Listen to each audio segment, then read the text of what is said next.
Hello, Tania Taylor here with you on MTV News, and I'm back because according to this guy, you guys seem to like me. Or not. Ex-Geordie Shore lass Vicky Patterson had a chat with us about leaving I'm a Celebrity, Get Me Out of Here's extra camp and her time on the show.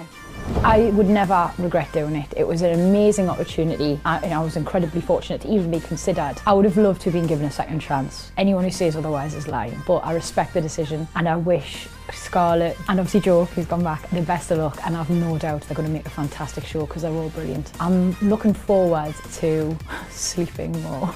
It's nice to be able to hand the reins over, I think.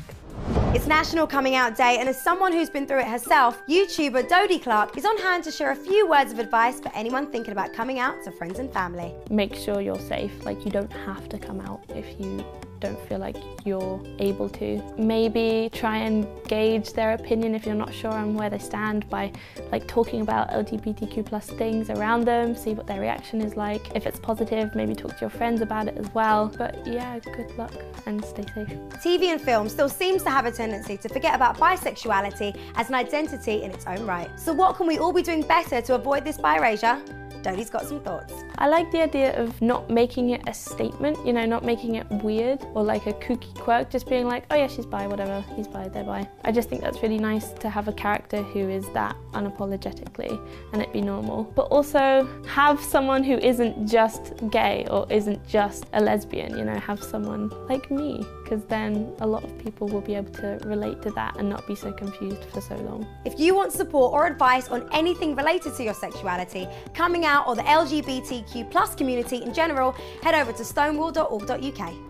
3 women recently got stuck at a South Korean airport due to having plastic surgery that left them unrecognisable to their passports. Over the Golden Week holiday, the women flew to South Korea to go under the knife, but were refused access to return home as they look completely different. A Chinese TV anchor posted a picture of the women in the departure lounge looking slightly confused as to why they weren't allowed to board the plane. They were later detained and questioned as airport security officers took one long look at each of the girls' passport photos and denied them access. Their swollen faces plus the bandages didn't seem to help either. It's still unclear as to whether the girls were able to make it back or whether South Korea is now their new home. Other photos have been circulating on social media site WeChat of 4 women in South Korea strolling the streets post plastic surgery wrapped in bandages. We don't know if it's the same women, but clearly this is a trend, one I won't be adopting.